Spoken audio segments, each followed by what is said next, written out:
Avoni foi a primeira atleta angolana a fazer a Comrades. Quantos quilômetros são e por que te colocaste a fazer um desafio deste género? Comrades é a maior e a mais antiga ultramaratona do mundo, com mais de 85 quilômetros. A corrida é um dos desportos mais democráticos que existe. É aconselhável fazer 150 minutos de exercício vigoroso por semana. Se eu lanço uma prova sem autorização da polícia e alguém é atropelado por uma falha de segurança, aquele dia é o fim da Chaco, é o fim dos eventos, todos nós vamos pagar. E nós sabemos que temos muita gente na plateia à espera da primeira fala. Eu tenho que implementar soluções que me permitem montar rapidamente e desmontar rapidamente, mas as pessoas, quando olharem para o evento, têm que gostar e vibrar com o evento, né?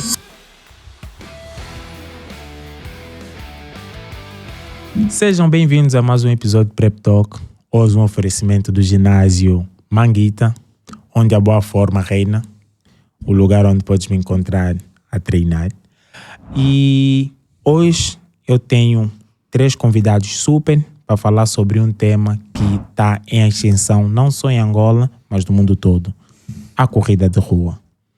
Um desporto que hoje movimenta a nível global bilhões de dólares, não só com as inscrições, mas também com os patrocínios, turismo, e que está-se a tornar basicamente uma cultura a nível dos atletas amadores. Para dividir hoje essa mesa comigo tenho, como disse, 3 convidados. Vou começar pela nossa dama, à direita, Voni Carvalho, seja bem-vinda. Obrigada. A Voni é uma atleta já antiga, da Mamá Mushima. A nossa primeira atleta a fazer uma ultra internacional, a Comrades. Então, é daquelas pessoas que inspira outras mulheres no desporto. Do outro lado, temos aquele que vocês já conhecem, o nosso belga, o meu coach de corrida. Boa noite. Just, como sabem, também outro entusiasta da corrida. Alguém que trocou muitas profissões para se manter na corrida. Então, mais uma vez, está aqui para partilhar esse episódio conosco. E ele, o cara, uma das pessoas que tem sido responsável por esse montante de eventos que nós andamos a seguir aqui, que é o representante máximo da Chaco, Carlos Faria. Seja bem-vindo. Obrigado, boa noite. Então, para começar, eu vou começar não propriamente com uma pergunta direcionada, mas eu queria que se comentasse sobre o crescimento. A que vocês acham que se deve esse crescimento exponencial das corridas de rua? Eu tenho uma opinião. Eu acho que não foi aqui, sempre houve um crescimento, né? Pronto, nos últimos 15, 20 anos, mas exponencial se calhar só mesmo com a pandemia. E pronto, não havia muito mais para fazer, se calhar. E correr é relativamente fácil. Dizem que é barato, que não é bem o caso, mas pronto. Para começar é barato. Depois, muito rapidamente, uma pessoa dá-se conta que tem que pagar muitas inscrições para provas e fica pobre. Mas eu acho que a parte exponencial foi mais com a pandemia que surgiu. Nós realmente concordo. Com a pandemia houve um surgimento de vários grupos, e até eu que não corria, que sempre fui de ginásio e musculação e tal, como não haviam ginásios abertos, foi tipo a única alternativa que tinha é ir para a rua. Mas, por exemplo, já a Avoni, a Mamá Mushima existe desde 2013, certo? 2009. Eu comecei a correr em 2013. Mamá Mushima já existe desde 2009. Ok. Mas nessa altura já era grupo de corrida ou tinha outro propósito? Não, começou com... Pronto, aquilo tem um mentor, foi o Bruno Van Donen. Ele achou que, pronto, correr por correr não, já tinha aquela ideia, pessoal lá fora correr por uma causa. E começou a correr. Inicialmente foi ele, foi puxando, Pronto, porque nós só fazíamos a São Silvestre. Pronto, na altura também não havia corridas como há. Não havia Chaco. Não havia Chaco. Não tínhamos corrida sábado e domingo. Eram felizes. Havia daquelas provas da federação com umas mesinhas em que tu chegavas e 2 horas depois ainda estavam a fazer inscrições e nunca mais arrancavam. E nem tinha tapete, era de apontar, chegou número X, chegou a hora X. Ok. Então ano após ano, aquilo foi aumentando e chegamos ao volume que estamos hoje. Ou seja, Mamãe Mushima já existe há mais de 10 anos. Estão quase a fazer... Uau! Mas o que é que te levou, por exemplo, à corrida? Inicialmente foi para emagrecer. Como muitos. Como muitos, já. Depois aquilo é viciante. A quem dizes? Jura? Ainda bem. É só fazer uma vez, eu falo isso porque tem um rapaz que eu estou agora a formar no outro setor, né? E ele disse, Dona Ivone, corre. Eu corro, tu experimenta. Ele só foi fazer uma prova, ele disse, por que eu não descobri isso antes? O rapaz, eu dá-me gosto até, porque ele disse, eu não quero perder nenhuma prova. Então, eu disse, não, este vício não é só meu, é o que eu vejo que todo mundo, e da maneira que as coisas estão, E, olha, agora, por exemplo, passando um pouco para o Carlos, que eu digo que também é um dos responsáveis desse crescimento, pelo menos a nível de prova, porque as empresas hoje em dia sabem que podem chegar numa empresa e, se tiver condições, substância, né? Essa empresa pode fazer acontecer. Como é que surgiu a Chaco? E se no princípio já era direcionado mais para corrida e ciclismo, ou isso foi mudando consoante as necessidades? Ok. Pronto, eu corroboro antes com o que o Justo disse, que acho que nós surgimos por causa da pandemia, né? Porque eu nunca me imaginei a fazer provas, nem mesmo prova de ciclismo, né? Eu sou praticante de ciclismo amador e, pronto, era muito assíduo e competitivo, né? Gostava da modalidade. E depois, com a pandemia, que é o momento que foi o auge da modalidade, todos nós ficamos frustrados em casa, né? E ali, pronto, na pandemia, a luta era sobreviver, né? Era estar saudável para que, ao menos, quando tivesse que ser contaminado, os estragos fossem o menos possível, porque você é exativo, né? E pronto, na pandemia organizamos algumas corridas virtuais, que eram mais a nível do ciclismo virtual. E eu acho que foi exatamente ali onde eu senti a minha veia em eventos, né? Porque tinha que organizar, fazer o booking de horários, né? Fazer o registro das pessoas, convencer as pessoas, motivar, criar uma dinâmica para as pessoas participarem. E depois da pandemia, pronto, eu decidi contribuir para melhorar a qualidade dos eventos, né? Eu normalmente gosto de achar que em Angola, portanto, independentemente de estarmos em África, de termos todos os problemas que nós temos, nós podemos criar coisas magníficas que se comparam com coisas que são feitas lá fora, começando mesmo pela marca de bicicleta que foi um desafio meu, que decidi criá-la, decidi homologá-la na UCI, e às vezes não se ganha muito, mas é mais um sonho no meio disso tudo. É mais ou menos assim que saiu atropeladamente a Chaco, né? Eu sempre ouvi dizer que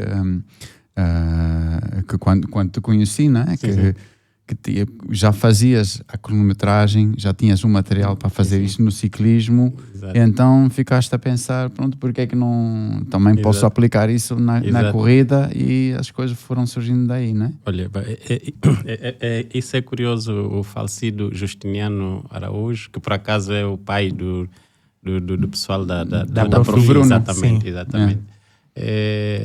Ele veio dar-me um desafio. Olha, a federação precisa organizar a São Silvestre.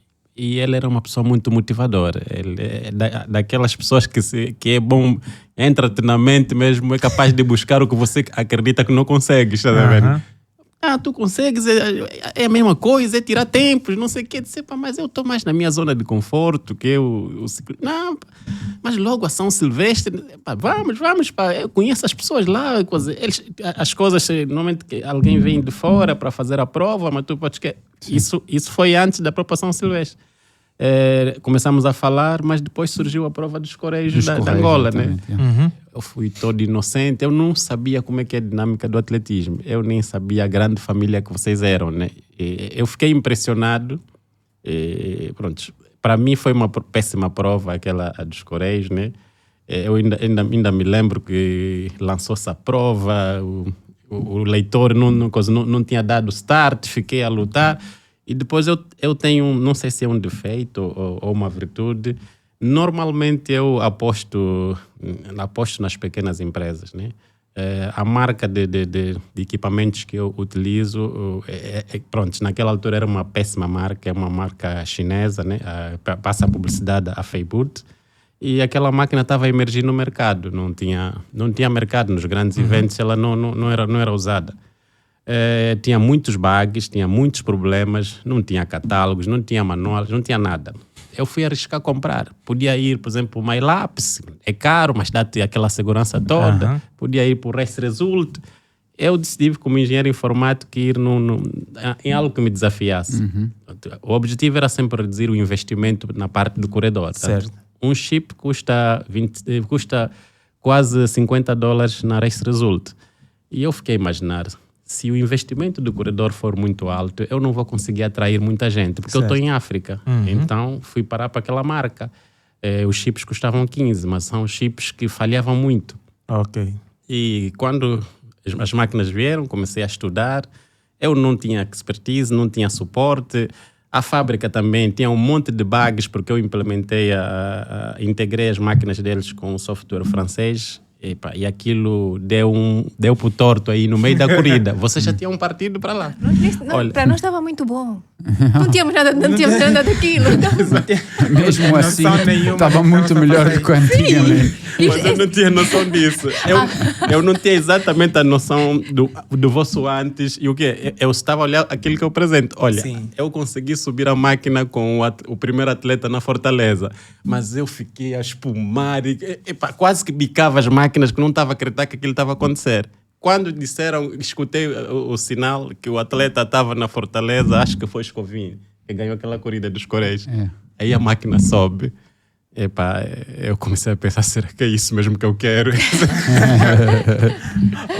um bug grande já na primeira. Exato.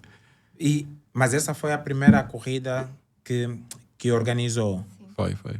E como é que foi a evolução? Por que se manteve mesmo com esse problema? Tipo, exato. Em vez de desistir e ficar só na zona de conforto do género, vou ficar com o meu atletismo, com o meu ciclismo, que aqui tem menos problemas. Mas naquela altura já tinhas feito o acordo para São Silvestre, certo? Já tinha foi só um teste. Foi só um teste, exatamente. Foi um teste, exatamente. Não tinha como. Mas é melhor ter problemas no princípio. Exato. Uma prova menor do que numa São Silvestre. Exatamente. Não é aconselhável, não. Pois, mas olha, foi... depois dessa prova, para mim a maior vitamina e a energia e aquilo que me motivou a continuar é olhar para o feedback e o rosto dos participantes. Eu não tinha noção... ou seja, que aquela prova tivesse empatado tantos corredores. Aquilo que eu presenciei, o feedback, e mesmo muitos corredores, força, estamos aqui, obrigado. Os corredores estavam a agradecer por aquela situação. Eu comecei a sentir que, afinal de contas, eu podia ajudar, né? Podia ajudar, porque havia muitas coisas por se melhorar e pronto, podia ser parte integrante daquilo que os corredores já eram, que era uma grande família. Eu fiquei impressionado em como no atletismo são unidos, em como vocês fazem acontecer as coisas. É impressionante. Eu acho que eu só estou aí a dar uma lupa para que as coisas aconteçam, mas essa dinâmica, a vibe que se cria, pronto, a forma como vocês divulgam os próprios eventos, partilham. No ciclismo é um desporto muito de elite. Um ciclista para partilhar um post vai pensar 2, 3 vezes. Sério, tá? Mas o atletismo é impressionante. Tu lanças uma informação, X tempo, o pessoal próprio está a fazer a promoção do próprio quê? Tá? Então, E eu me revejo muito em que a vida... Eu acho que nós, os seres humanos, não foram feitos... somos muito mais felizes se não tivermos que olhar para níveis, para posses, para etc. Somos mais humanos, né? E por acaso no atletismo eu noto essa família. São muito humanos, são muito integrados. São muito, é impressionante. Eu acho que as pessoas vão para as provas, desligam-se e vivem. Deve ser isso o fenômeno que está à volta disso, porque o nosso dia a dia é uma pressão. Exato. O que é que tu... Vai lá. Não. Então, não, só um comentário. Então foi aí que tiveste férias pela última vez, né? Exato. De lá para cá. Acho que mais foste férias. Mas, Acho que sim. por exemplo, Voni, o que é que tu achas que faz com que os atletas... Nós falamos sempre que o atletismo é uma prova de muita gente mais solitária. Porque és tu contigo mesmo, querendo ou não. Mas o que é que achas que faz com que a maioria das pessoas que entram para o atletismo, e eu noto, quer trazer os outros também para o atletismo? Principalmente as pessoas que não treinam. Eu era do ginásio, eu falava para as pessoas entrarem para o ginásio, mas queres, é o meu corpo que estou a trabalhar e eu estou bem. Mas entrei para a corrida, aliás... Só para o meu time arrogância, acho que metade já está a correr, coitados. E é sempre a tentar puxar as pessoas para correrem, para fazerem alguma coisa, começar com caminhada. Até eu ver, por que quando as pessoas entram no atletismo tem essa tendência de tentar puxar os outros? Porque é bom e nós queremos que os outros também sintam esta adrena. Eu acho que é isso, e porque tu vês numa prova de atletismo, né? de rua, de corrida de rua, tem muita gente que está ali junto antes da prova, durante a prova, depois da prova, e acho que isso no ginásio não é uma coisa que tens. Tu estás na tua máquina, depois vais para outra máquina, vais fazer uma coisa ou outra coisa. Tu, não, por exemplo, muito raramente estarás a fazer com 20 pessoas a mesma coisa ao mesmo tempo. Certo. Né? E então as experiências são diferentes. Quando tu vais correr, depois vês há sempre aquele que vem com um comentário: ei, mano, rebentei, arranquei muito rápido, não sei. E há sempre... para de falar a minha realidade. Eu quer mandar aqui dicas, tem informações preciosas. Tá bem, eu sei que deu errado, tá bom. Não, mas eu acho que se calhar é verdade. Esse fator mais de comunidade que se cria, acho que tem um incentivo e uma motivação melhor. Mas eu olhei agora para a camisa do Just e eu na abertura disse que a Voni foi a primeira atleta angolana a fazer a Cambridge. A primeira mulher. A primeira mulher angolana. E o que eu queria para as pessoas entenderem um pouquinho, Voni, o que é a Cambridge? Quantos quilômetros são? E por que te colocaste a fazer um desafio deste gênero? O que é a Cambridge? Isso também fez. Isso não conta, isso faz tudo. Fala só. Mas isso pode te ajudar no que é a Cambridge. Depois o pessoal consegue entender exatamente o que é. A Comrades é a mais antiga ultramaratona do mundo. É uma prova de 90 km, mais ou menos. Os quilómetros varia, né? Varia. Um ano sobes, outro ano desces. Ao subir menos, já são os 90 km, mas... E é organizado na África do Sul. Um ano Durban, Pietermaritzburg, outro ano Pietermaritzburg. Durban. E foi quantos quilómetros? 90, mais ou menos. Normalmente são 90. 86 a subir, ou 87 a descer, são 90, 89 ou 90 a descer. Varia muito. E o que é que passa na cabeça de uma pessoa? Ninguém me julga. O que é que passa na cabeça de uma pessoa para se colocar nesta posição de fazer 90 quilômetros? Qual é o teu problema, Vani?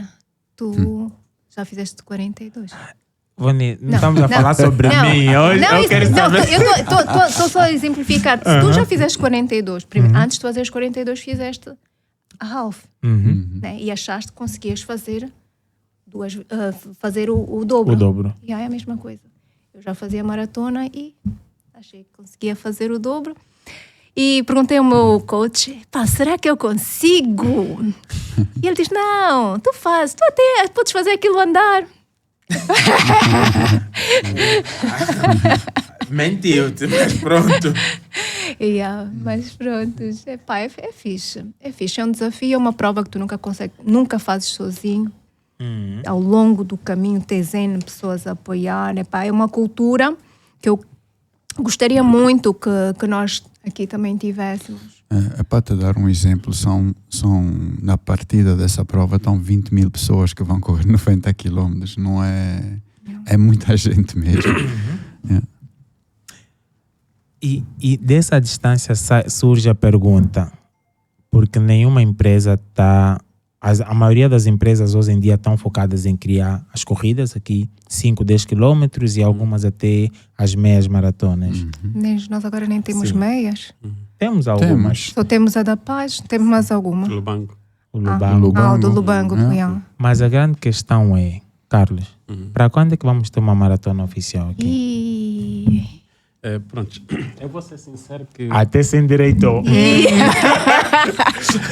Não, mas olha, o grande objetivo e o grande sonho e ambição que realmente hoje olho para o projeto é efetivamente ajudar o país a dinamizar o turismo, né?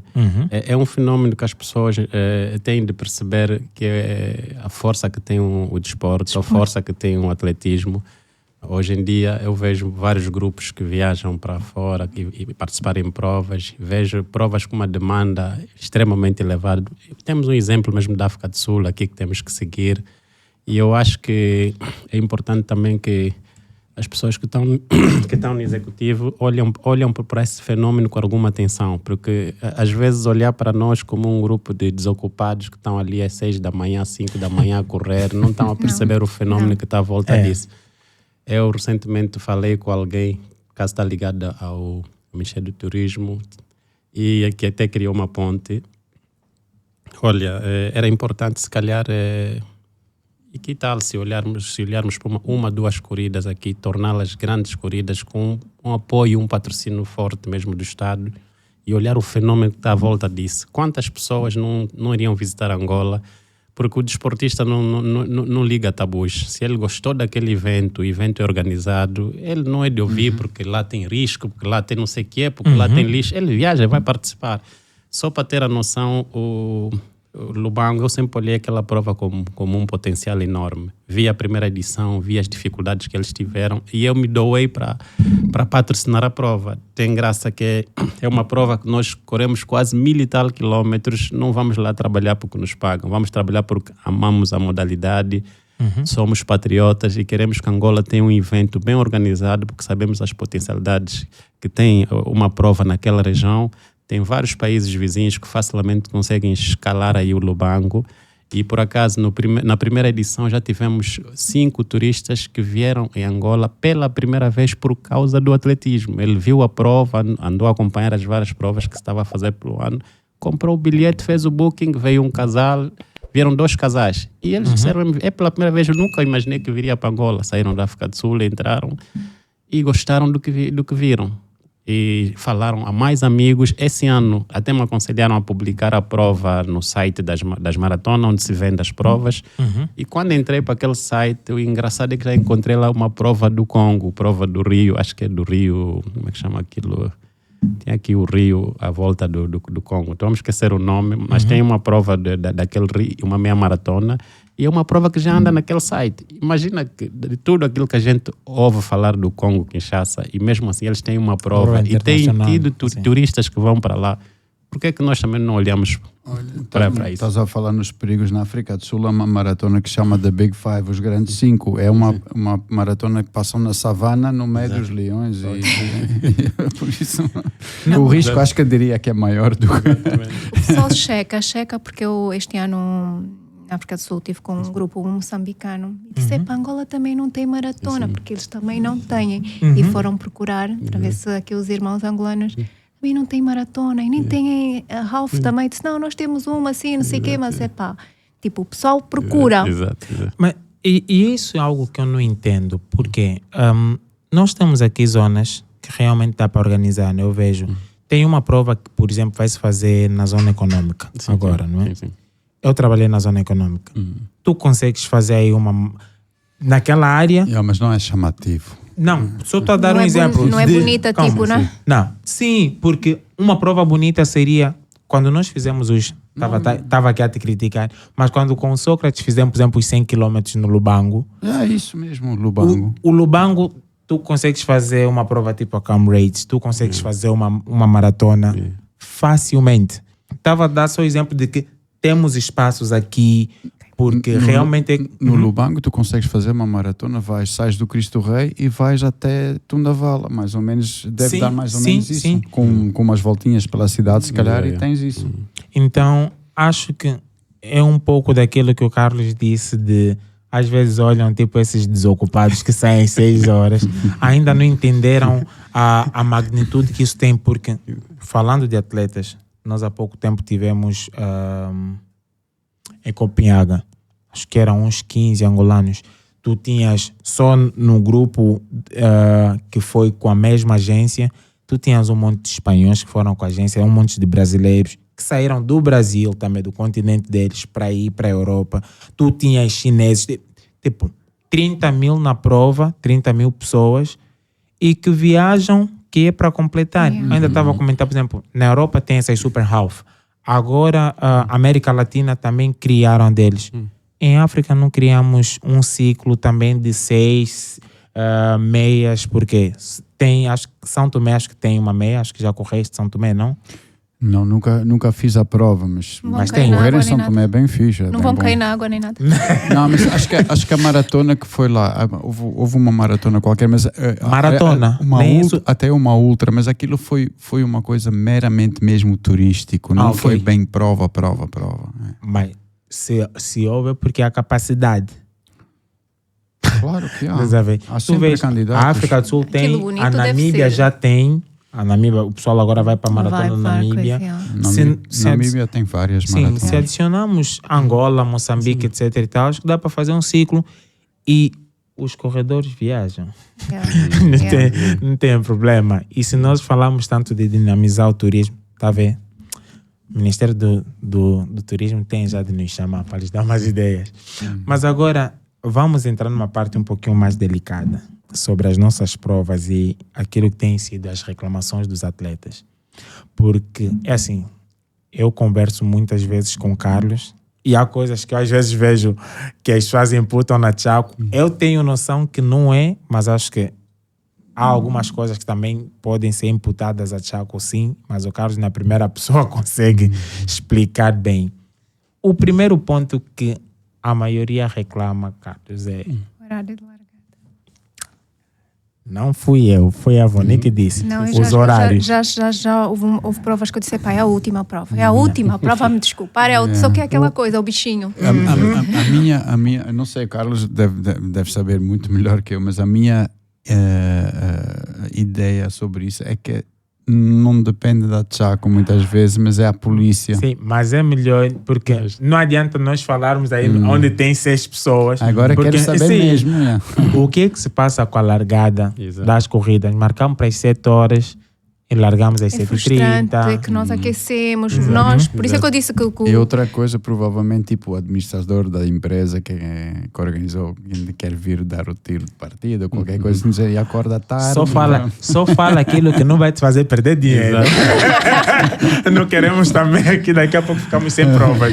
Não, mas eu vou ser sincero, né? Eu compreendo perfeitamente a posição dos corredores. A mim também é muito frustrante. Se repararem, eu já dormo no local do evento.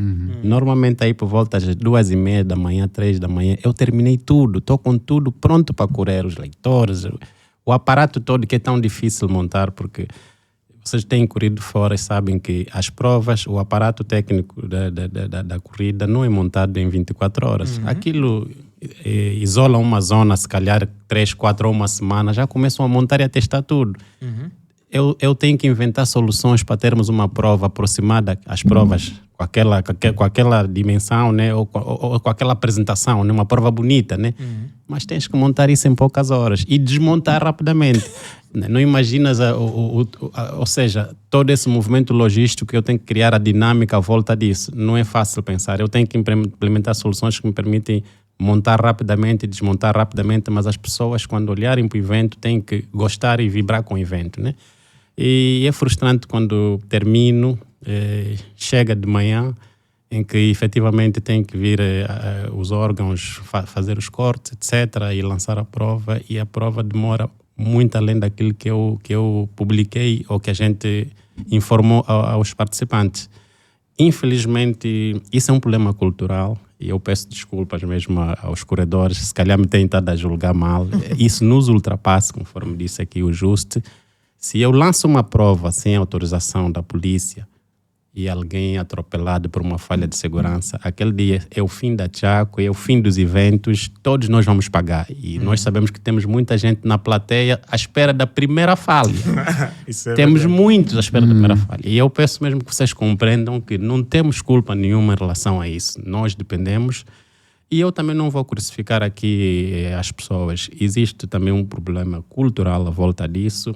Imaginas que de manhã cedo dependes da polícia para fazer o fecho, os cortes. A polícia tem uma equipa e essa equipa que fez noite vai trocar como é que entra de coisa para fazer a troca do turno.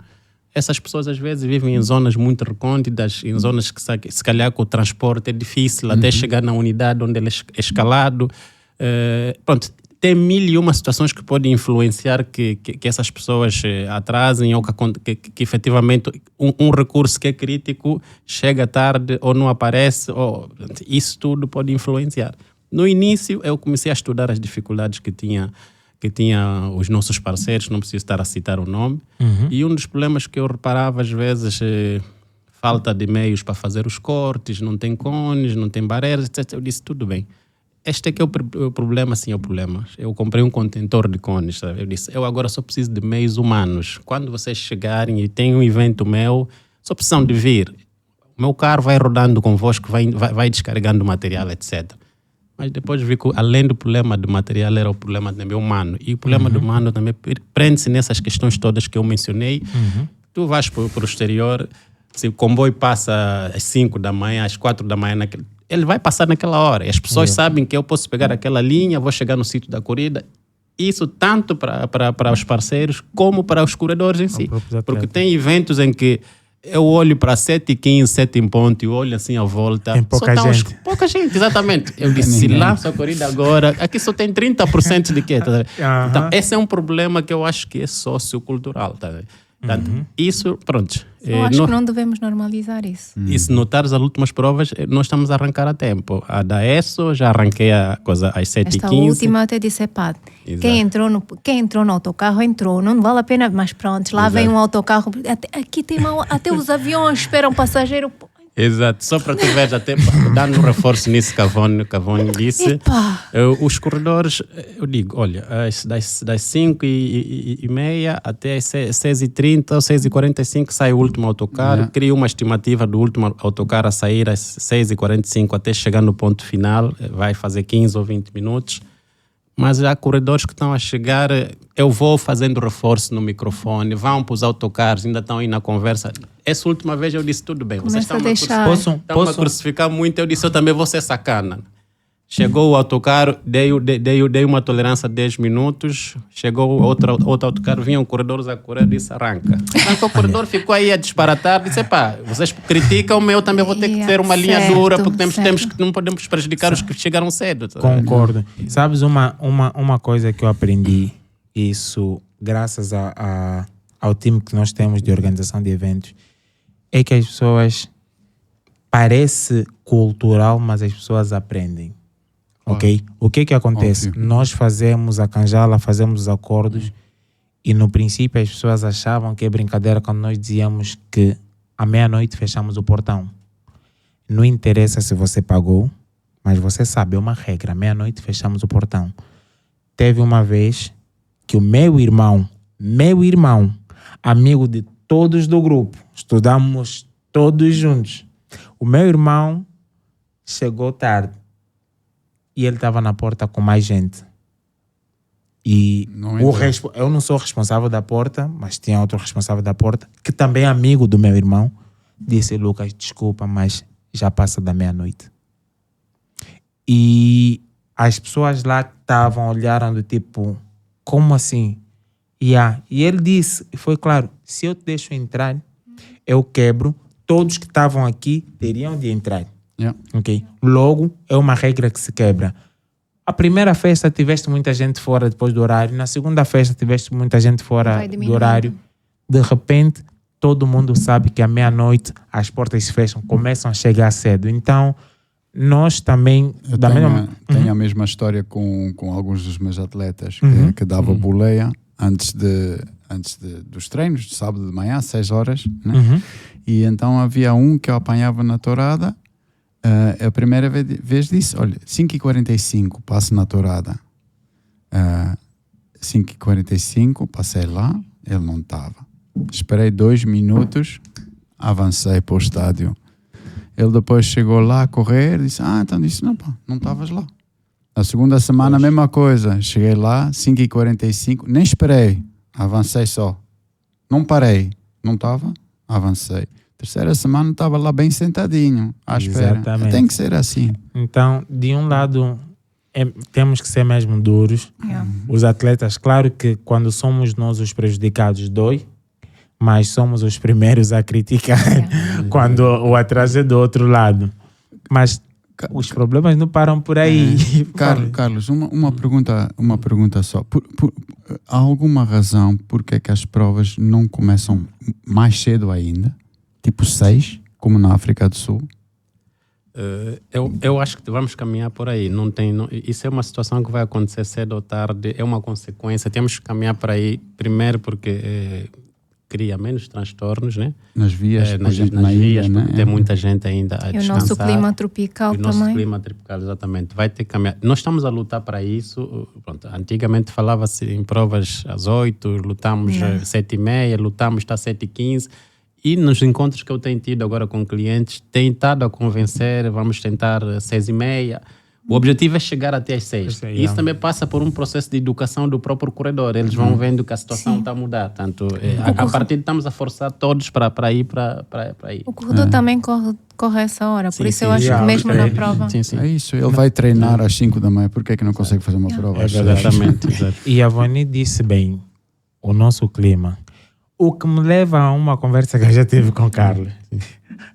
E eu não sei ordens da federação, o que é que se passa, mas por que nós não temos água fresca para os corredores, sabendo do clima que nós temos? Eu sei que já houve o tabu de Fresca? não, água fresca. Sim, há quem Natural. gosta de Agora, água natural. Chá não. Não, não. Mas- Há quem gosta de água natural, mas se reparar, por exemplo, a maioria dos grupos, a maioria do pessoal que treina a longa distância, hidrata-se com água fresca mesmo. Nem que for para molhar e tal. Só porque que faz o nosso... diferença. E principalmente, quando a gente vai, se mete água natural, aí que vai ficar mais ou menos meia hora até os corredores passarem, já está chá. E por que nós não somos, por exemplo, ou até tem, quando é as corridas dos grupos fazem, tens as opções de água fresca e água natural, dependendo da pessoa. Por que nós nunca vimos água fresca nas corridas que são organizadas tipo pela Chaco ou pela Federação, pelo inglês? Nunca há água fresca, é sempre água natural. Ok. Pronto, eu já abordei esse assunto porque ouvi várias teorias aí à volta disso, né?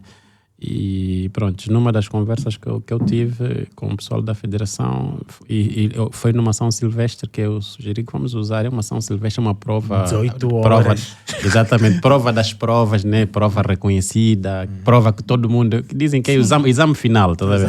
Mas dá uma inovação nesse caso, implementar aqui a água. Porque notei que da parte da empresa que é patrocinador das águas da São Silvestre, até se disponibilizou em colocar contentores, colocar tambores com gelo, etc. Tivemos uma corrente que disse, olha, isso dá choque térmico. Se acontecer alguma situação, não sei o que é, as pessoas vão ser responsabilizadas. Eu fiquei com medo quando eu vi aquilo, porque Mas é justo. eu sei que Não. eu sei que existe Pior é muito o contrário é muito pior. Tu tens pessoas a correr que, numa ação silvestre que nem não fazem ideia o que é uma ação silvestre, nem fazem ideia o que é correr 10 km. Chegam lá em cima no túnel, estão quase a morrer.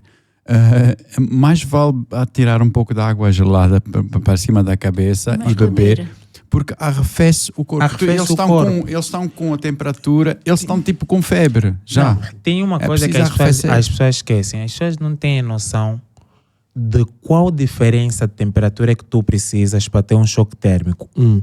2. O nosso próprio corpo tem, eu gosto de falar, tem um termostato próprio. Quando tu, por exemplo, se tu estás a beber água fresca, faz esse equilíbrio.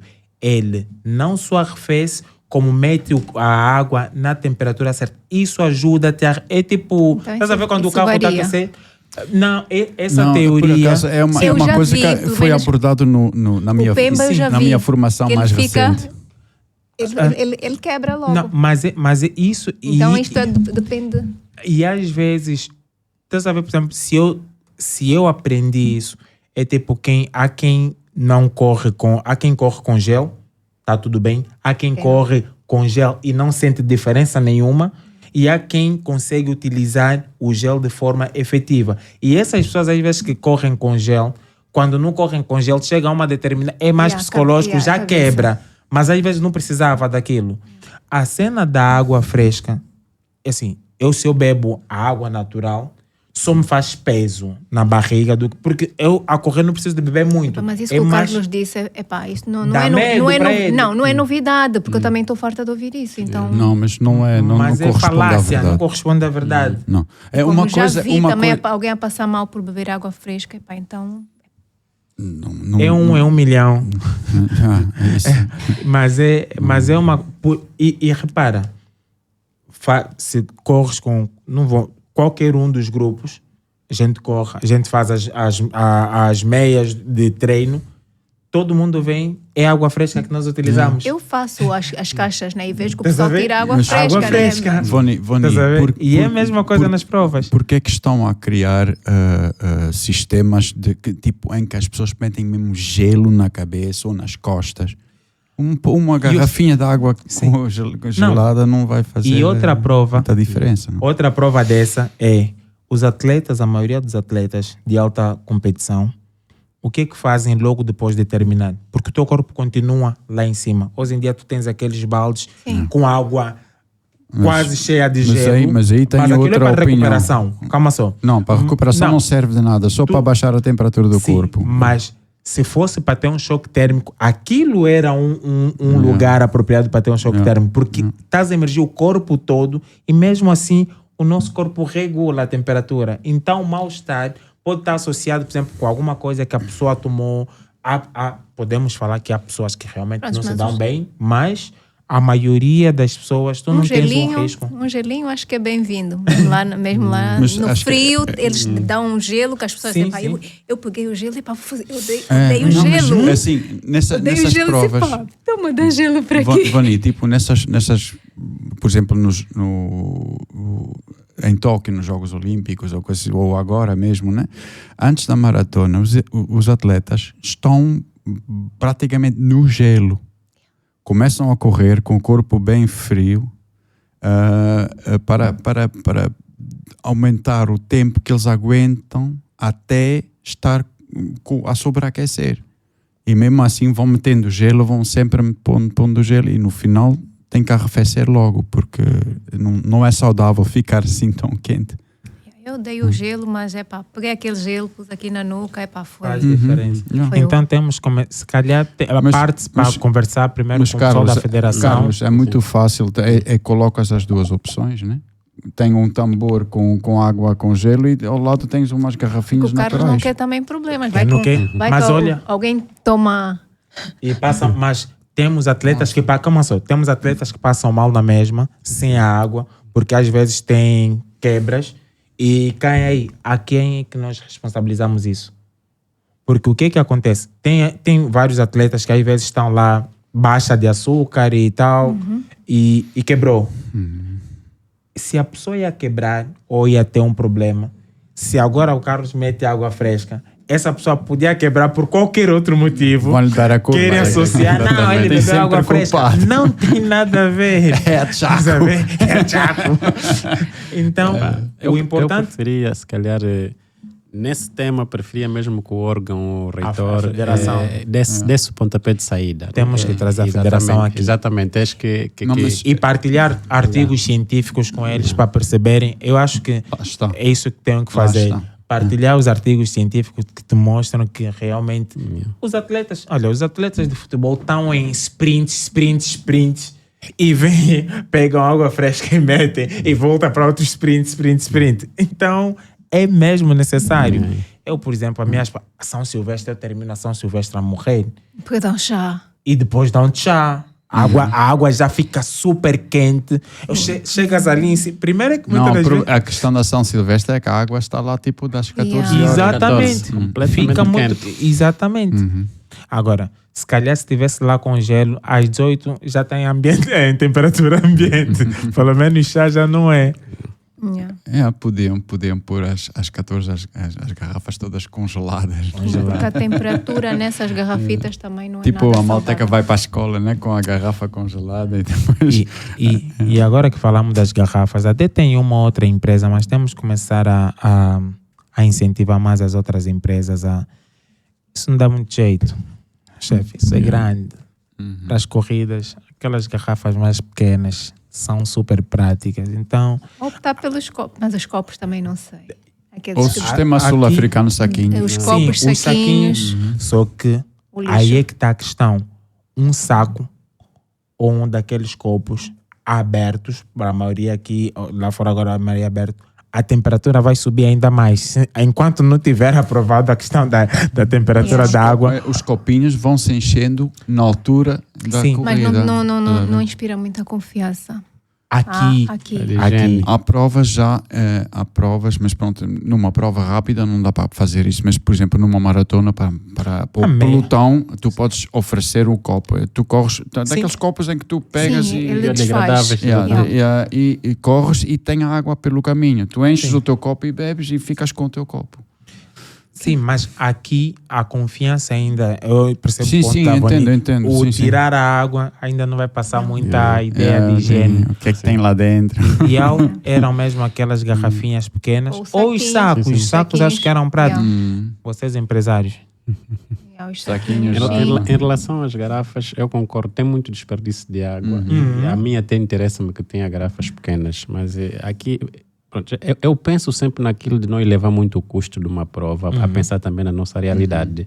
A empresa que vende as garrafinhas pequenas que temos aqui, infelizmente ele vende, não aceita patrocínio, tem que vender, e os custos são enormes. Já a empresa que trabalha comigo oferece a água. Imagina que nesse momento, só para terminar o ano, deu-me um contentor de 40 pés com mais de 5.000 garrafas, portanto, só para eu ir gerindo até terminar o ano. Isso também reduz o investimento, que se notarem o custo da prova. Eu não estou interessado em ficar e levar o custo. A gente Claro. parou ali no intermédio e estamos ali até o quê? Não, Então, mas- essas coisas todas para melhorar e podem influenciar. Eu podia buscar, podia comprar uma máquina de criar sacos de água, já investiguei, já tenho um parceiro, né? Ótimo. Mas antes de Mas implementar tudo isso, tem um custo à volta disso. Não, mas o teu patrocinador até já, como já me apoiou, vou fazer publicidade, que é a Shella. Yudo, tá aí mais uma área, você até faz tudo. Então, eu começo a pensar em fazer garrafinhas menores, porque não é só para a corrida. Realmente, às vezes, é prático para as pessoas. Metade do custo, estás a ver? Tipo, Mas ele já, olha, vou ser sincero que na última prova que eu tive, manifestei com o patrocinador, e ele por acaso já comprou um molde de garrafas menores, né? Vai começar a testar. Mas temos que... Essas empresas também vivem dificuldades, têm Exatamente. prioridades, ou seja, tem momento próprio para fazer esses investimentos, é uma nova máquina. Já é de bom tom que ele dá mesmo toda a água grátis mesmo, tá vendo? Não cobra nenhuma contrapartida e não cria voltas quando a gente pede, tá vendo? Não, o Yudo é super. Quer dizer, o pessoal da Shella todo. Então, eu queria te fazer uma pergunta, porque tu começaste por perguntar a mim ou a todos, né? Porque a que se deve então a popularidade? Porque estamos assim a fugir um pouco do assunto do sucesso da corrida da rua, né? E eu tenho uma ideia, mas eu quero saber de ti, o que é que tu achas que é o fator mais importante que leva ao sucesso assim grande das corridas da rua? Para ser honesto, eu acho que o primeiro o impulsionador foi realmente o Covid, em que levou muita gente para a rua, mas depois, o que acontece? Hoje em dia as redes sociais têm muita força, ok? E começamos a ver muitos influencers, muita gente que tem muitos seguidores, começarem a postar a corrida como uma lifestyle. E passou a ser bonito correr. Porque aí o Justo... Realmente tenho visto muita gente bonita nas provas. Por exemplo, o Justo disse que eu acho que a corrida é um desporto barato, que pode ser caro, se você quiser realmente fazer outros investimentos. E começou a vir, tem o óculos Bastra Pace, tem o tênis de... Ao contrário do ciclismo, né? O ciclismo tu investes no início e depois vais fazendo. Na corrida começa baratinho, mas depois quando das conta... Então, acho que essa popularização de pessoas influentes e começasse a apostar do tipo, o novo luxo é a corrida, tal como agora tem o crescimento do paddle, teve o do CrossFit. Acho que a corrida é aquela que quase todos que fazem qualquer outra modalidade também podem vir e tem que postar o tempo, tem que postar. Então, acho que as outras pessoas olham, pô, esse homem está a bater. Ou como disse o Justo, tem muita gente bonita aí. Então vou fazer uma caminhada e depois de 2 corridas e te darem 2 medalhas com a banana, o bicho fica. Mas acho que é isso. E tu, Vânia, o que é que tu achas? Também. É?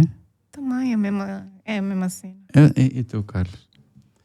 Bom, eu acho que a corrida ainda é um desporto barato. Primeiro é olhar para as massas que correm à volta. E se vermos as possibilidades que têm as pessoas que participam, se calhar quase 90% diríamos que são pessoas que não têm tantas posses. Ou 70%, 90% é muito. Né? Mas eu acho que o que o Sina disse... o que encarece qualquer desporto e não apenas o atletismo é quando efetivamente tu começas a ter uma exigência muito elevada, performance, médias, etc. Mas não tem como não. E tens que... Sim, mas vou chegar aí. Tu tens que saber efetivamente que tudo tem um preço, né? Eu vou dar um exemplo no ciclismo. Tem pessoas que pedalam com bicicleta de alumínio e têm excelentes resultados. Depois tem aqueles que têm a mania do carbono, que pesa 7 quilos, que pesa não sei o quê. Mas um bom atleta que está em forma, pega uma de alumínio, bate o que tem a bicicleta de carbono. Que a minha sapatilha custa X, como o meu capacete custa X. Quando tu efetivamente chegas a esse nível de exigência, e depende de quais são os teus objetivos, se és uma pessoa que és um maratonista, se és ultra, que se estás a participar em provas externas e queres diminuir o teu pace, né? Tem uma série de coisas, vais seguir vários dados técnicos, influencers, aconselhamentos, treinadores, etc. Aí, esse ponto, começas a sentir a corrida, bilhetes de passagem, etc. Uma série de coisas. Mas isso tudo é importante, tá vendo? Isso tudo é importante. Eu acho que nós, atualmente, em Angola, temos esses 2 tipos de corredores, né? Temos os corredores de alta performance, temos até 3. Temos a elite e depois temos aqueles que eles só querem ir para a corrida, desanuviar, faz os seus 5, 10 quilômetros, vê os amigos, bebe aí uma chopa, boa maneira do angolano, etc. Conversa fora, lá se vai, vem a próxima corrida. Portanto, esses estão a fazer mesmo, estão a criar essa onda que temos estado a ver.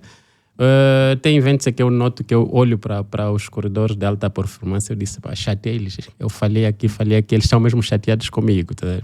Mas há um meio termo que eu tenho de segurar aqui para poder encontrar uma forma de equilíbrio, porque senão, se eu tivesse efetivamente que implementar todas as regras que tinha que ter uma corrida, eu tinha que ter um apoio institucional, e as pessoas tinham que perceber o que é uma corrida, o que é que nós estamos aí a fazer.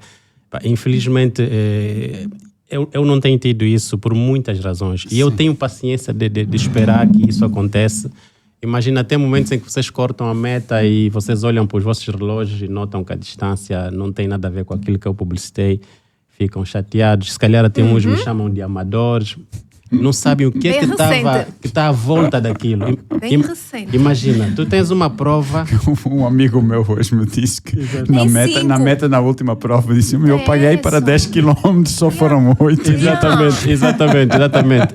E eu compreendo. Imagina que tens uma prova que escreveste há 30 dias, 40 dias, que eu tenho uma prova no sítio X, que essa prova tem a distância X, que essa prova é uma prova que vai participar federados, etc. Depois, na última semana da corrida, tu tens uma reunião técnica, te chamam, não sei o quê. Infelizmente, essa prova não pode sair, não sei o quê, por razões A, B, C, etc. Pronto. Tu já tens a prova publicitada. Tu já tens os corredores a treinar, todos motivados a fazer. Muitos deles até reconheceram, treinaram no percurso. São várias emoções à volta disso. E tu tens que pegar essa informação. Tu que estás preocupado para realizar uma prova, com tantas coisas também que tens que fazer para essa prova ser um sucesso. Estás a 48 horas da prova, tens uma batata desse quente na mão. Tens o cliente que não sabes como é que vai lhe informar que existe essa situação, que me podiam ter avisado, se calhar a falta 2, 3 semanas. Eu colocava uma alternativa, estudava um outro percurso, voltava a pedir. São N coisas que acontecem à volta disso e eu tenho que dizer, não, eu vou dar o colo para as balas, eu fico zero, fico culpado, fico merda, mas eu tenho que proteger os corredores e as emoções que eles têm nesse momento. Não posso chegar lá e dizer, olha, fulano X foi o culpado de acontecer isso, lá vão os corredores frustrados nas redes sociais, ataca aqui, ataca aí, e amanhã depois aquele fulano, ABC, vamos acabar de uma vez por todas com essa brincadeira, não há mais corrida e acabou. Só para ver o meio termo que eu tenho que encontrar para gerir toda essa situação. Então, não é fácil ser organizador.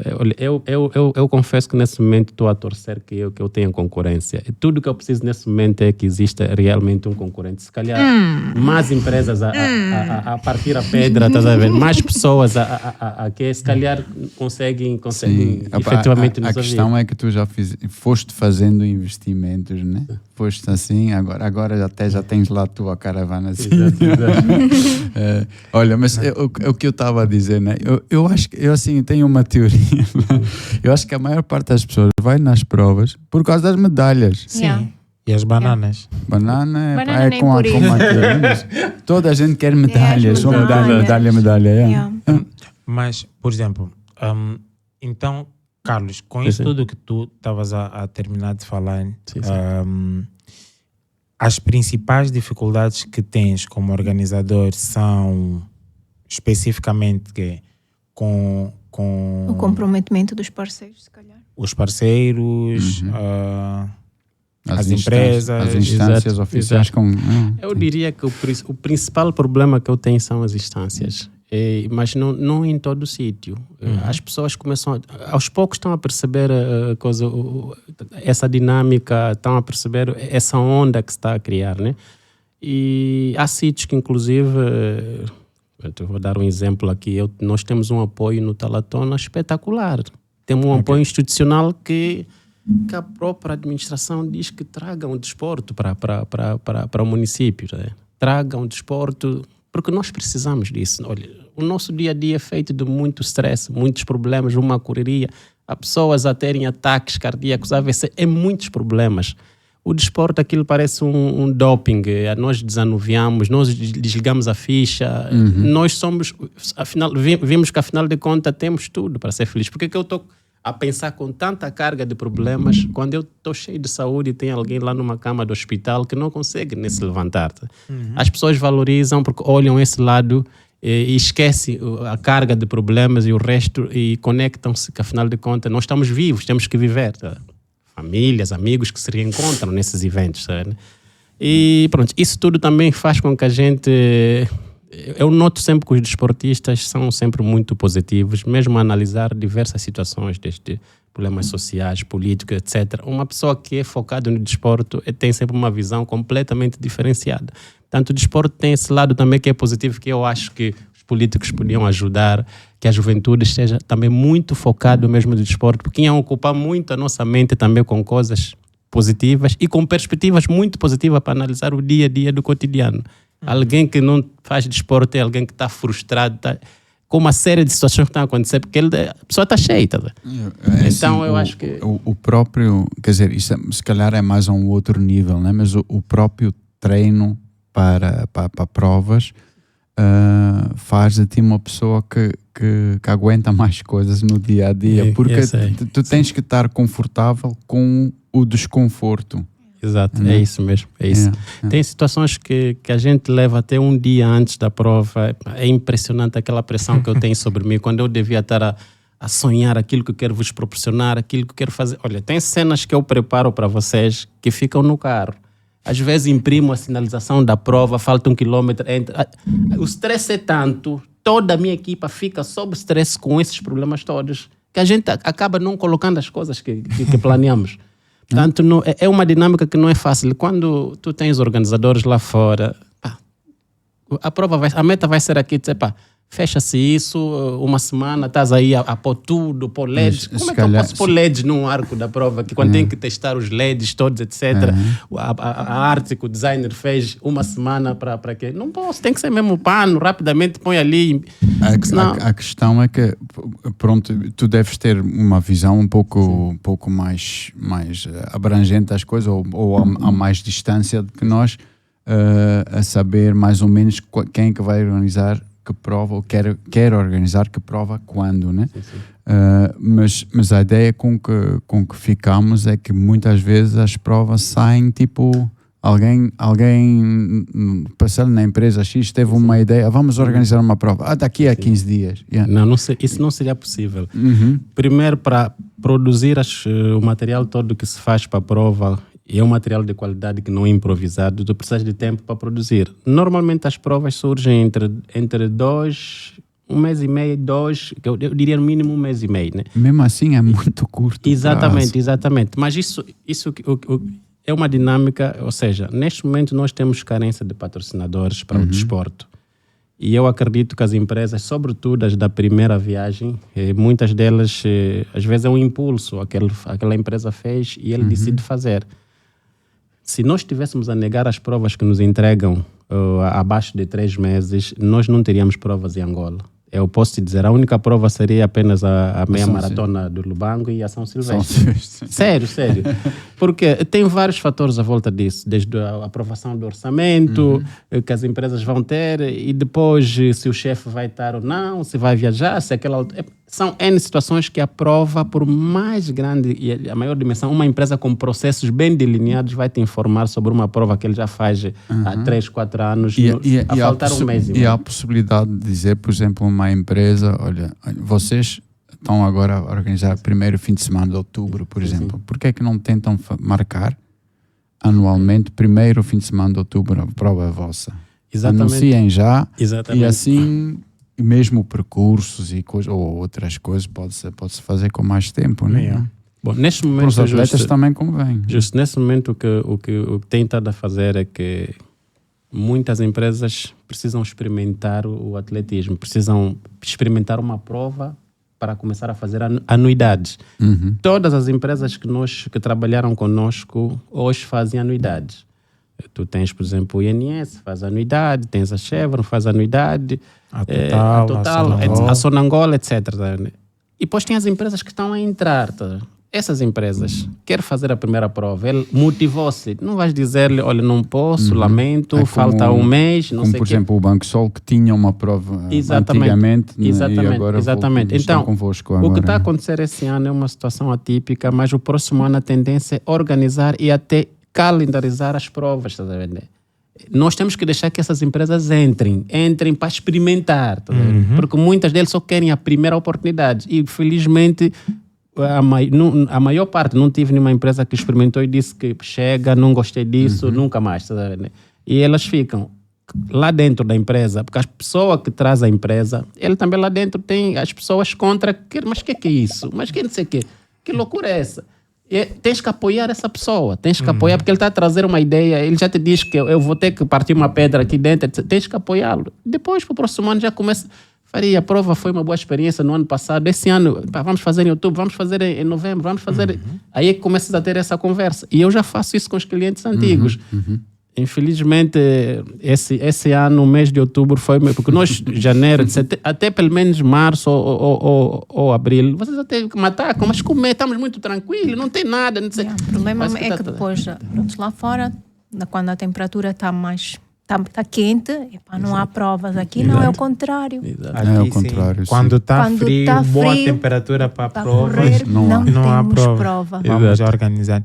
Mas agora, voltando um pouco já quase que na reta final, estávamos a falar, por exemplo, das corridas. Eu noto, não sei se vocês também, uma maior diversificação em termos do perfil dos atletas que tem surgido hoje em dia. Antigamente nós tínhamos muito gente de desporto, só ligada ao desporto, mas hoje em dia começa a surgir, também com a opção das caminhadas, nas mesmas provas, muitas crianças, muitas mulheres. Como é que vocês, mas a Voni, que já está nesse mundo desde da outra vida, porque aqui 2009, 2013, isso é já outra vida. Como é que vês como é que eu diria, essa mudança do perfil do atleta amador ou dos atletas que vão se inscrevendo para as corridas que nós temos hoje em dia no calendário? Nem falo calendário nacional, no calendário da Chaco. Mudança como? Por exemplo, quando eu comecei a correr, que foi há 2 dias atrás, via muitos homens, a maioria das pessoas pareciam mais atléticas, e hoje em dia eu olho, vejo muita criança, muita mulher que sabe, tá a vir mais para ajudar e caminhar e tudo mais. Começa a vir também mais pessoas de elite que querem estar ali. Eu não sei se essa percepção é só minha ou mais algum de vocês começa a ver alguma mudança no perfil daquilo que era o corredor de há 10 anos atrás e do perfil do corredor hoje. Sim. Antigamente era mais aquele, tu olhavas, não, este aqui é o craque, eu não vou correr porque não estou ao nível dele, não sei o quê. Não, hoje isso é super fixe. Isso é super fixe, que isto motiva. Eu vejo também pelos meus atletas, né? As pessoas que me pedem para orientar. A grande maioria não são atletas. Eu antes, quando dizia, tem um coach, não, mas eu não corro assim, não sei o que, não precisa. Isso. Não precisa. As pessoas têm medo de falar comigo às vezes. Eu não corro, não sou profissional, eu não sei o que, não precisa. É branco, é caro. Não, é mesmo eu acho que não é por aí, é mesmo por o perfil. E eu acho que as pessoas sentem isso. Eu acho e depois, que é uma responsabilidade muito grande quando você já tem um treinador. A disciplina e a obrigatoriedade de treinar já é diferente do que você só sair para correr ou algo assim. Mas, não? Por outro lado, é um alívio também. Porque tens alguém que te chama a atenção, né? A ideia do treinador é mesmo essa. Porque, assim, criar treinos não é assim tão complicado, né? A parte mais difícil é fazer com que as pessoas não desistam e continuem a treinar com alguma consistência para se sentirem melhor e para competirem consigo próprio, né? Na próxima prova, bati o meu recorde pessoal, não sei o quê. Isso é muita gente que anda atrás disso também, independentemente dos tempos absolutos, né? Mas agora, para aquelas pessoas fora do perfil, fora da curva da corrida ainda, tipo os meus colegas do ginásio, do Manguita. Quem não treina no Manguita não está no lugar certo. Para aquelas pessoas que estão a ouvir e ver o podcast e pensam, essa cena que esses estão a falar, é fixe, e quer começar a correr, tu como coach, quais seriam as 3 dicas que darias para as pessoas que estão a pensar a começar a correr? Tem que ser 3? Corre só. Para de pensar, não tem nada para pensar. Ele vai perguntar correr como? É assim, é o que eu digo, quando vem às vezes pessoas vêm ter comigo, né? e querem mesmo começar e nunca correram na vida ou às vezes têm um pouco de peso a mais ou coisa assim do género, é muito simples. Eu digo, olha, vai, caminha, tenta correr um pouco, quando estiveres cansada continua a caminhar, coloca um tempo, 30 minutos, vais fazer 30 minutos, tenta correr, começa a caminhar para 5 minutos até estares bem quentinho, corre um pouquinho, se estiveres já cansado depois de 30 segundos não faz mal, depois caminha mais, se estiveres mais ou menos recuperado tenta correr mais um pouquinho e vai assim, depois de umas semanas vai conseguir correr já 15 ou 20 minutos sem parar. E para essas pessoas que tá bombardeado pelas redes sociais porque quer começar a correr, mas ao mesmo tempo já vê que tem que ter um tênis, tem que ter os óculos, tem que ter o gel, tem que ter... Assim, qual seria a dica para eles? Eu próprio crio alguns conteúdos recentemente, né? Mas é assim, o que anda por aí, o que dizem por aí, 99% das coisas não tem nenhuma base real, comprovável. Portanto, não prestes muita atenção. É como diz o outro, você corre só. Antes de fechar, eu não sei se, Carlos, queres deixar alguma dica para as pessoas que conhecem ou que desconhecem do teu trabalho, da empresa, ou se calhar até deixar aqui um apelo às outras empresas que ainda não entraram no nosso calendário nacional. Ainda temos alguns fins de semana só com uma prova. Soltos. Então, esse seria o teu momento. Não, mas acho que pronto, tudo aqui já foi dito, tudo, né? Foi uma conversa agradável. Pronto, nós estamos a correr porque tem havido uma dinâmica muito, muito forte, né? E que muito por culpa também dos grupos que depois da pandemia fizeram um trabalho espetacular que eu reconheço e criaram essa dinâmica toda que hoje em dia é essa onda, né? Essa onda de corredores, né? Eu dou primeiro os meus parabéns a todos os dirigentes destes grupos. Muitos sabemos das dificuldades em como surgiram e pronto, muitos acordaram, doaram-se para os outros, para motivar os outros, e hoje em dia o atletismo é o que é, porque eu até sei que muitos desses grupos pagam salários ou pagaram muitos atletas mesmo com as várias dificuldades que tinham. O Justo até um deles, né, que tinham esses miúdos todos e aguentavam esses miúdos aí. Primeiro pronto, o meu respeito para essas pessoas todas.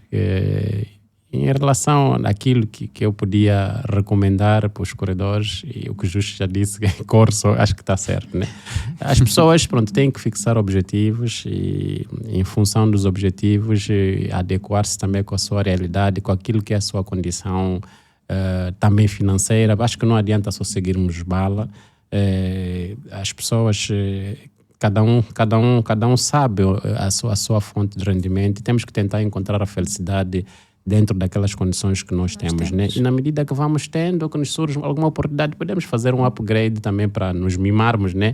E pronto, e ajudar naquilo que são os nossos objetivos. Mas acho que acima de tudo temos que buscar aquilo que é nossa...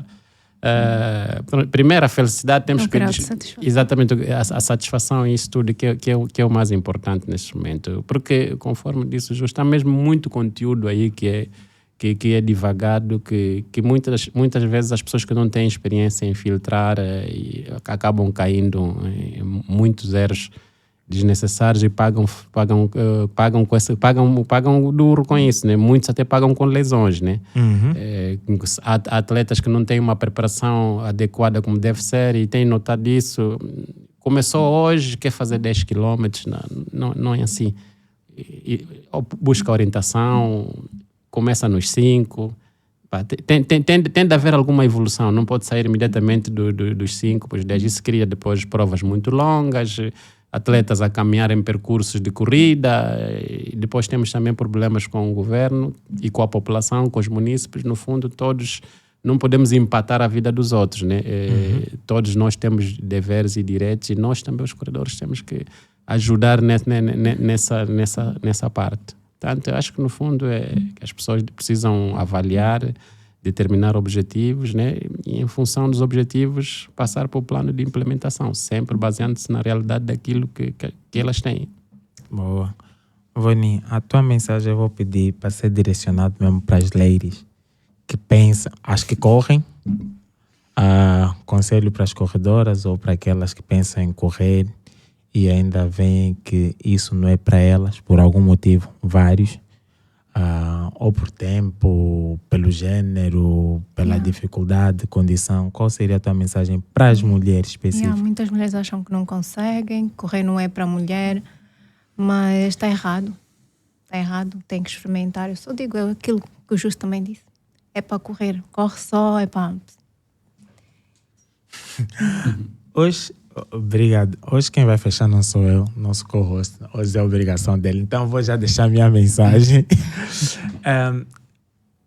Eu queria deixar, acho que onde me toca um pouquinho mais é, primeiro, para aqueles que já correm. A corrida é um desporto fantástico, mas é importante saber que existem outros veículos que podem dar sustentabilidade para ter uma corrida ou uma vida de corrida longa. O que é que eu quero falar com isso? Comecem a fazer fortalecimentos. Comecem a treinar. Ginásio. Evitem, porque definitivamente se tu consegues ter algum nível de massa muscular, a probabilidade de lesões e proteger as articulações é maior. Então, não basta só correr. Correr é fantástico. Trabalha o teu cardio de forma fantástica. Trabalha as outras mobilidades, principalmente psicológicas também. Mas a musculação, o fortalecimento são essenciais para evitar lesões e para fazer com que essa tua paixão, que é a corrida, possa continuar uma paixão e não um problema. Agora, para aqueles que querem correr, acho que é unânime. Começar lento, começar devagar, não pular etapas, não se deixar influenciar porque o X e o Y tem sapatilha de 300 euros, então a minha dificuldade se entrava. Não tem nada a ver. Há várias pessoas, há camadas diferentes, na corrida tem tudo. Inclusive, eu, por mais tênis que tenho, tem um monte de gente que corre até descalço, que tem um pace maior do que o meu. Então, não é a sapatilha ou as marcas que as outras pessoas usam que é o grande diferencial. Da minha parte é tudo. Vou agradecer mais uma vez a quem fez que esse episódio fosse possível, que é o Ginásio Manguita. O meu muito obrigado. E é lá onde eu faço o meu fortalecimento, já agora. E pedir a vocês que nos veem, claro, é para comentar, subscrever e se inscrever no site da Chaco também. E vou deixar, claro, o boss Justo fechar. A minha é honra, né? Olha, queridos amigos e inimigos,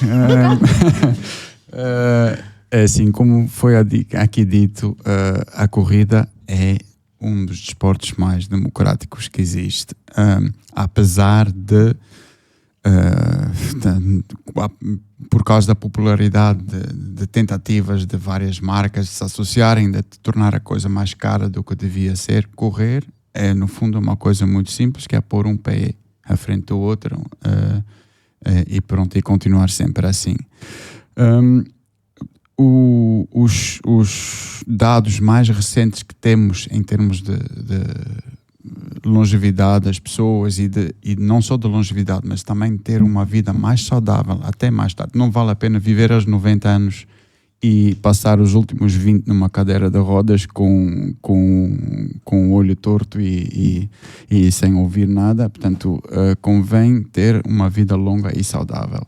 E para isso é aconselhável fazer 150 minutos de exercício vigoroso por semana. É um número alcançável por toda a gente. Vigoroso pode ser tanto caminhada, mas vigorosa, não é só mesmo andar por aí, mas é mais fácil correr.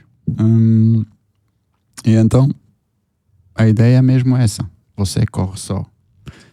Se tiverem dúvidas sobre questões práticas, teóricas, em termos de provas, em termos de sei lá, tudo que tenha a ver, podem sempre falar comigo, apesar de algumas pessoas pensarem que só os elites que podem vir ter comigo. Não tem nada a ver com isso. 90% dos meus atletas são pessoas tipo Caenche, como normais. pessoas normais tipo que treinam eu. no Manguita.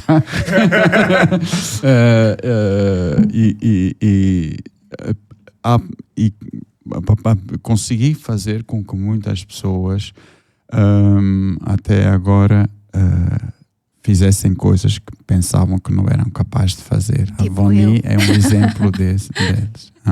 É isso mesmo. Portanto, você corre só. Muito obrigado e hoje ficamos por aqui. Esse foi o nosso Prep Talk.